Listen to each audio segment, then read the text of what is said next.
Irónicamente, el año en que fallece Galileo, a 1300 kilómetros de distancia, nace un niño que completará sus ideas. También será uno de los científicos más extraños de todos los tiempos. Isaac Newton fue una figura mucho más oscura. Era un solitario, una persona patológicamente incapaz de conversar.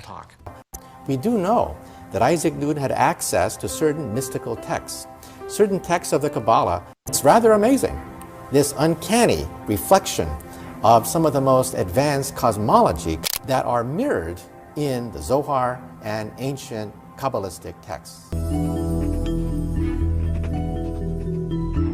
En la facultad, Newton dedica toda su pasión a los estudios. Como a Galileo, las matemáticas le fascinan.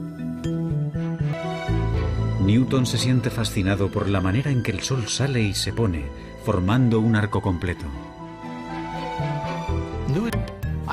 Isaac Newton veía el mundo de manera gráfica, geométrica. Y un día, mientras paseaba por la finca, vio caer una manzana. A continuación, alzó la vista y vio la luna. En ese momento se planteó la pregunta clave, la pregunta que resolvería el misterio de la esfera celeste. Si una manzana cae, ¿también cae la luna? Newton said that if an object falls, it's because there's a mysterious force called gravity pulling it down. But you know, Isaac Newton himself was not satisfied by that. Objects move because they're pushed, not pulled. So what is pushing this? Newton didn't know.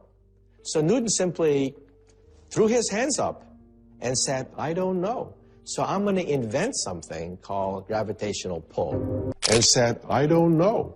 So I'm going to invent something called gravitational pull. Y entonces tuvo una de sus mayores inspiraciones. Se dio cuenta de que la gravedad, de la misma manera que atrae una manzana y hace que ésta caiga sobre la Tierra, podría ser la misma fuerza que atrajera la luna, esa luna que hay en el cielo, y que la hiciera caer dando vueltas sobre la Tierra. Mientras que Galileo empezó a estudiar cómo la gravedad actúa sobre la Tierra, Newton es el primero en darse cuenta de que esa gravedad también mueve los planetas y los astros. A los 42 años, le piden que resuelva un problema que mantiene desconcertados a los mejores físicos de Inglaterra. ¿Cómo describir matemáticamente la órbita de los planetas alrededor del Sol? Ahora se dispone a descifrar matemáticamente las leyes de la gravedad. Newton se centra en los fundamentos básicos. Desvela cómo la masa interactúa con la fuerza, la inercia y la aceleración.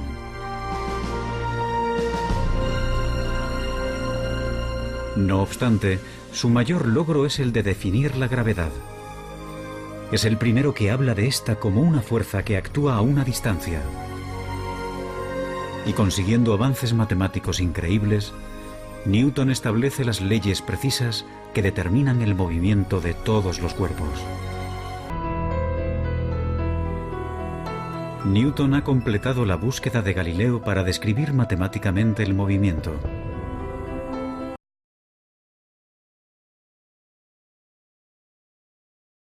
What is gravity? You have no idea. Okay, next question.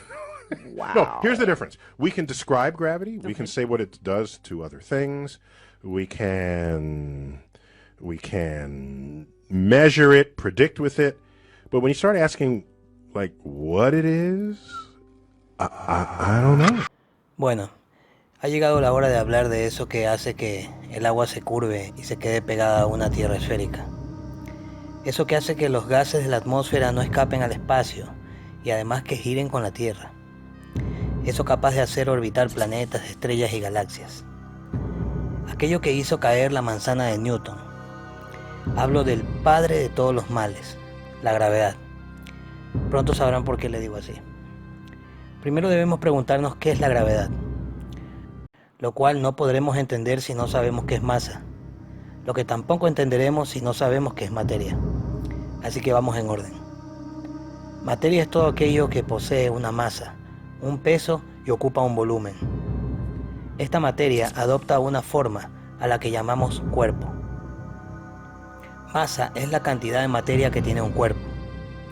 Volumen sería el espacio que ocupa un cuerpo.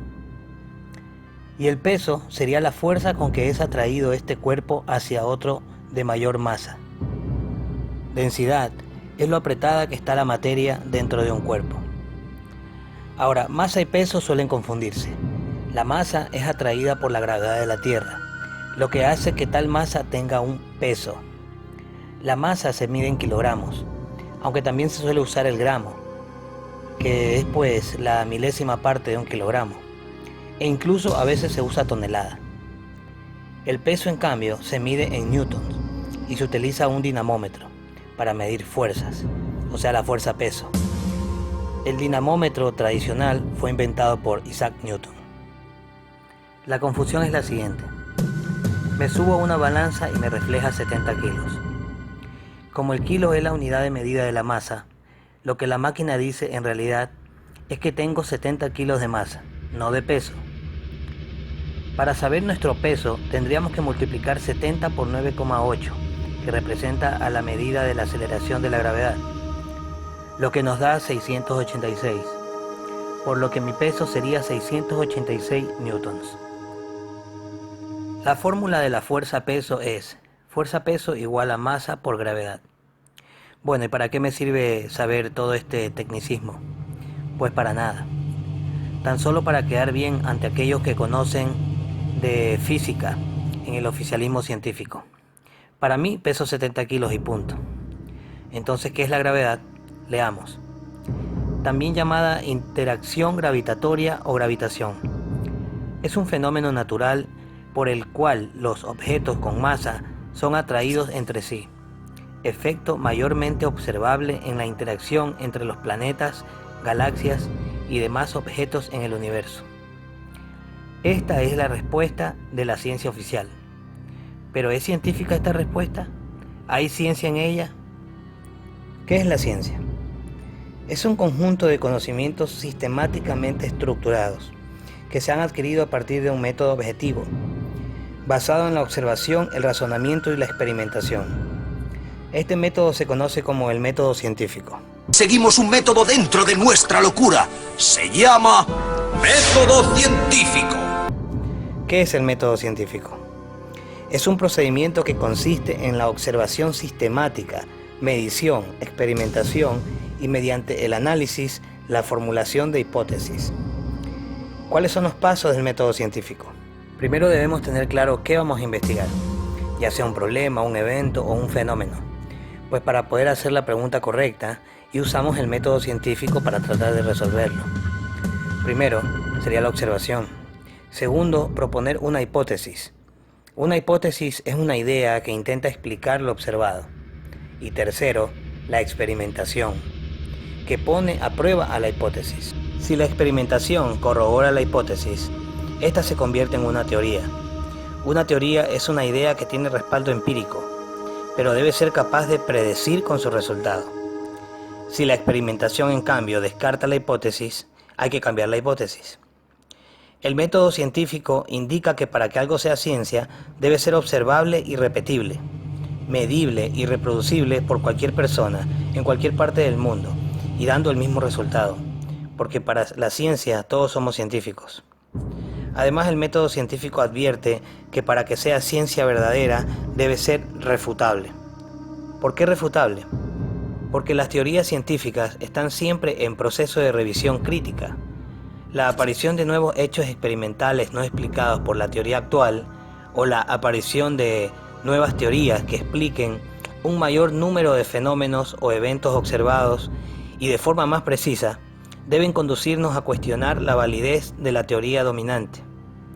Una vez que hemos confirmado la hipótesis mediante la experimentación empírica, y después de comprobar que nuestro experimento es repetible y no presenta cambios en el resultado, podríamos transformar nuestras conclusiones en leyes, expresándolas generalmente en lenguaje matemático. ¿Qué es la pseudociencia? Llamada también falsa ciencia. Es aquella que se presenta incorrectamente como científica, pero que no es científica, ya que no sigue un método científico y no puede ser comprobada de manera fiable. Bien, he tomado esta fórmula de Isaac Newton para hacer algo de matemáticas. La F sería la fuerza de atracción gravitacional. La G mayúscula sería la constante gravitacional. La masa 1 tenemos la masa 2 y la distancia que separa ambas masas desde su centro, elevado al cuadrado. Voy a usar los datos de la ciencia oficial, lo que tengo por acá. Entonces tenemos al Sol, tenemos la Luna y tenemos a la Tierra. He puesto la distancia del Sol a la Tierra, que está aquí. He puesto la distancia del Sol a la Luna, que está aquí. La distancia que hay desde la Tierra a la Luna, que está aquí. He puesto sus masas. La masa del Sol, 2 por 10 elevado a la 30 kilogramos. La masa de la Luna, 7,36 por 10 elevado a la 22 kilogramos. Y la masa de la Tierra, 5,98 por 10 elevado a la 24 kilogramos.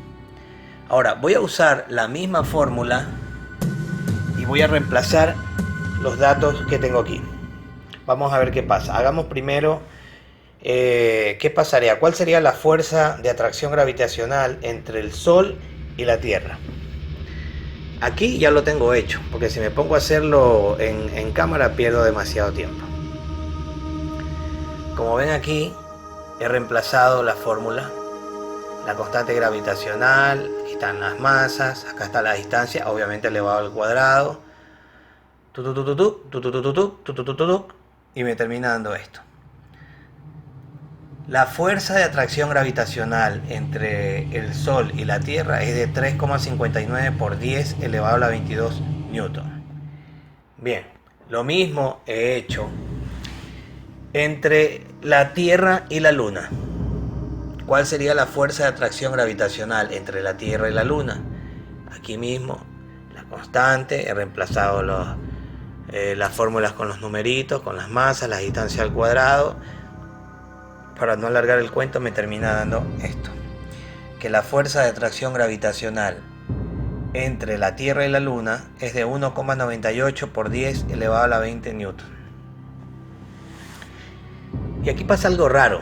He hecho lo mismo entre el Sol y la Luna. Vamos a ver cuál sería esa fuerza de atracción gravitacional entre el Sol y la Luna. He reemplazado las fórmulas, como ven, la constante gravitacional, las masas, la distancia al cuadrado, y todo esto me da que la fuerza de atracción gravitacional entre el Sol y la Luna es de 4,44 por 10 elevado a la 30 newton. Ahora, ¿qué es lo que pasa? ¿Qué es lo raro aquí? Vamos a mostrárselo. Bien, aquí lo voy a hacer gráficamente. Tenemos al Sol, la Luna, la Tierra. Tenemos la fuerza 1, que sería la fuerza gravitacional entre la Tierra y la Luna, de 1,98 por 10 elevado a la 20 newtons. Y tenemos la fuerza 2, que es entre el Sol y la Luna, de 4,44 por 10 elevado a la 30 newton. Grafiquémoslos con ceros para entender lo que está pasando aquí. Fuerza 1. Estamos hablando de esta, de la Tierra y la Luna. Me voy a alejar un poco para que vean qué es lo que pasa. Fuerza 1, ahí, ¿no ven? 198.00000000000 newtons. Vamos a la fuerza 2, que sería entre el Sol y la Luna. Fuerza 2, 444.0000000 newton. O sea, tenemos aquí 1000 millón, tenemos 1000 millones de newtons de diferencia. O sea, la fuerza de atracción entre el Sol y la Luna es 1000 millones de newtons más fuerte que la fuerza de atracción que hay entre la Tierra y la Luna. ¿Qué es lo que debería pasar si es que las cosas son como nos las dicen? La atracción que hay entre el Sol y la Luna es 1000 millones de newtons más fuerte que la que hay entre la Tierra y la Luna. Entonces, ¿Cómo es que la Luna no es arrancada de su rotación sobre la Tierra debido al poder de la fuerza de atracción que existe entre ella y el Sol? ¿Cómo es que eso no pasa en la realidad? Esto es lo que debería pasar en la realidad.